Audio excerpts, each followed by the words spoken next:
Olá a todos, eu sou Leandro Pimentel, sou professor do Instituto de Matemática da Universidade Federal do Rio de Janeiro e este vídeo faz parte do material de estudo para o curso de Teoria do Risco.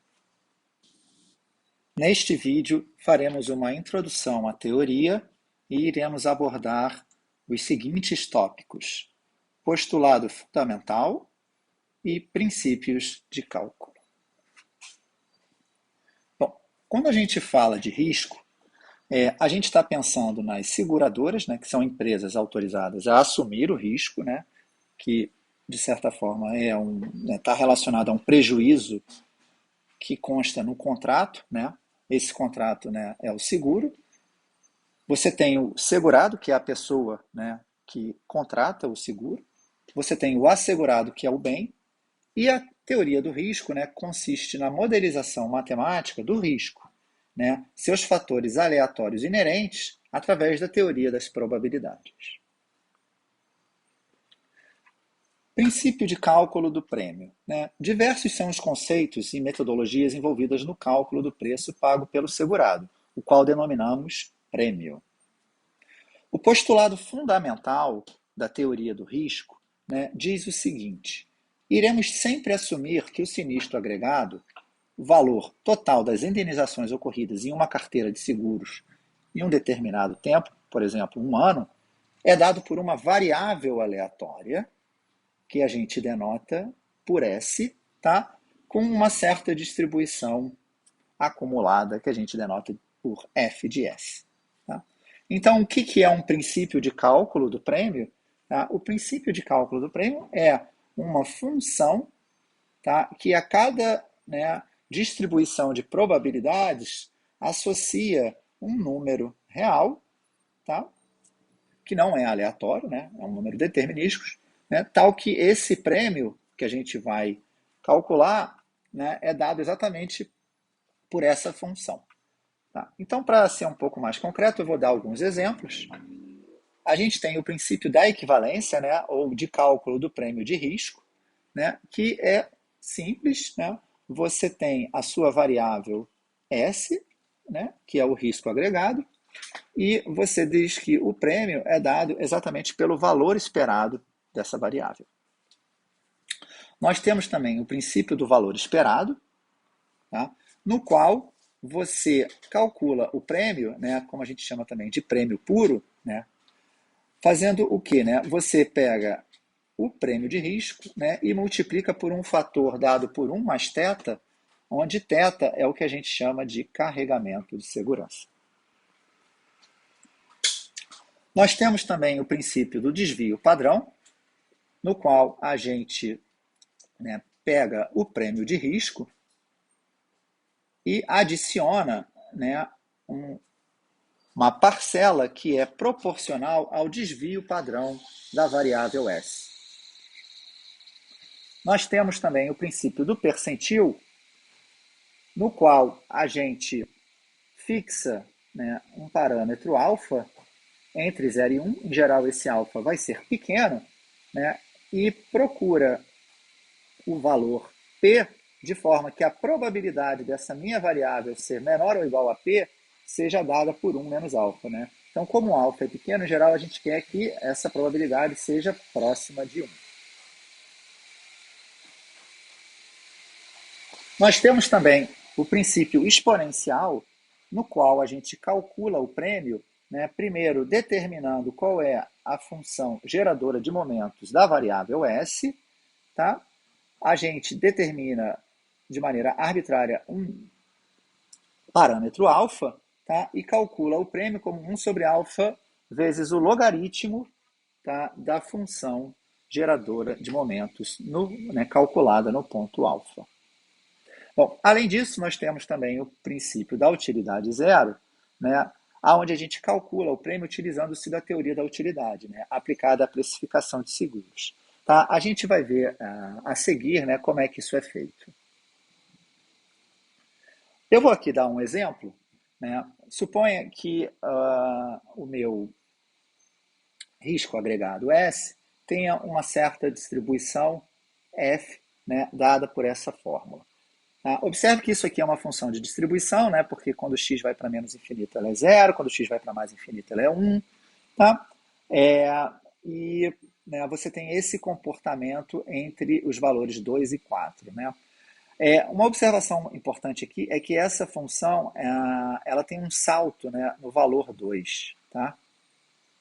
Então, ela não é uma distribuição que tenha densidade, né, e nem é uma distribuição puramente discreta. Né? Ela é uma distribuição mista. A gente vai ver vários exemplos aqui, né, de distribuições mistas que aparecem na teoria do risco. Bom, então, se a gente quer calcular o valor esperado, né, aqui deveria ser um S, não um X, eu vou, né, usar a fórmula, né, de cálculo para o valor esperado, né, sabendo que essa distribuição tem um salto no 2, né, e depois ela é contínua entre 2 e 4.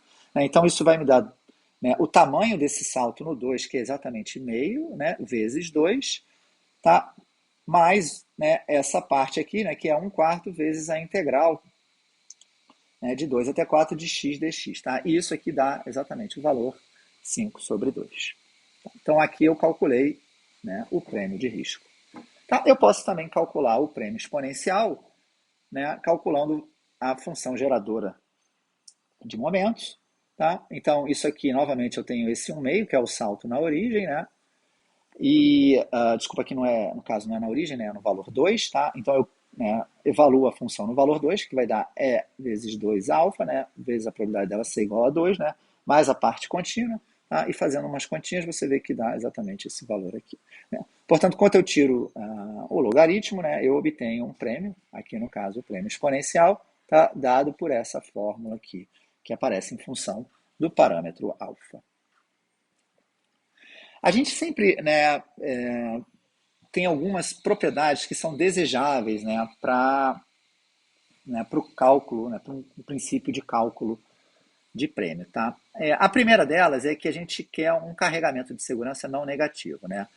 E o que isso significa? Significa que quando a gente for calcular o prêmio usando, né, o princípio H, a gente quer que esse valor seja sempre maior ou igual que o prêmio de risco, né? De forma que essa diferença seja sempre maior ou igual que zero. Uma outra propriedade é a propriedade de perda máxima, tá? É que você, em geral, você vai ter um valor máximo de acordo, né, com o risco que você está analisando, tá? E esse princípio de cálculo, né, ele tem que ser menor ou igual, né, a esse valor máximo. Né? Uma outra propriedade interessante é a de consistência, tá?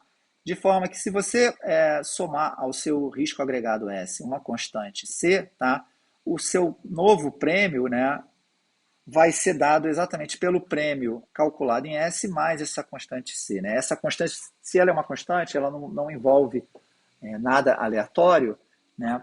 Portanto, né, quando ela entra no prêmio, ela vai entrar também como uma constante. Tá? E o princípio de aditividade. Tá? Sempre que os riscos, né, S1 e S2 forem independentes, quer dizer, forem variáveis aleatórias independentes, o prêmio da soma vai ser igual à soma dos prêmios. Tá? Então, essas propriedades são propriedades desejáveis. Tá? Não quer dizer que, né, todos os exemplos que a gente deu aqui satisfaçam essas propriedades. Tá? Inclusive, isso é um bom exercício para os alunos, né, verificar, né, quais desses princípios satisfazem essas propriedades desejáveis. Tá? Então, algumas observações importantes primeiro que como no princípio da equivalência o carregamento de segurança é nulo, né, o prêmio de risco, né, é só dado pelo valor esperado, então a gente tem uma propriedade que a gente chama de ruína a longo prazo, quer dizer, a longo prazo né, a sua carteira, né, não vai conseguir cobrir, né, os custos dos prejuízos que estão no contrato. Tá? O princípio exponencial, tá, de um certo ponto de vista teórico, ele é o melhor, né, dentre os que a gente viu aqui, porque ele satisfaz, né, todas as propriedades anteriores. Né? Você pode notar também que o princípio de equivalência também satisfaz as propriedades anteriores. Né? Mas, por outro lado, né, ele não é bom porque você não vai só, né, simplesmente né, dizer que o prêmio é dado pelo valor esperado. Né? Então, a gente vai, de certa forma, prestar muita atenção, né, nesse princípio exponencial. Ele vai aparecer também em outras ocasiões, como a gente vai ver a seguir. Tá? Bom, outra observação importante é que, na prática, os princípios mais utilizados são o princípio do valor esperado, né, acrescido de um certo carregamento, tá? O princípio do desvio padrão e o princípio do percentil, tá? Dada a dificuldade de se determinar a função de utilidade do segurado segurador. Tá? Então, na verdade, muitas vezes você tem uma dificuldade também para determinar qual é a função de distribuição de uma certa, né, de um certo risco agregado. Tá? Então, mesmo para cálculo de princípio do percentil, o princípio de desvio padrão, você tem dificuldades ali que às vezes são muito trabalhosas. Tá? Função de utilidade, então, como a gente vai ver a seguir, tá? É uma ferramenta também importante, mas que de muito difícil aplicação assim, para cálculo de prêmios. Tá? Bom, esse primeiro bloco vai ser encerrado aqui. Tá? Antes disso, eu vou colocar aqui mais uma observação, né, que apesar do princípio do percentil ser o melhor entre esses três princípios, pois permite, né, a seguradora dimensionar, né, melhor o risco, né, que ela assume, nem sempre ele é utilizado em função da impossibilidade, né, como eu havia observado, de se calcular qual vai ser a função de distribuição acumulada do sinistro agregado.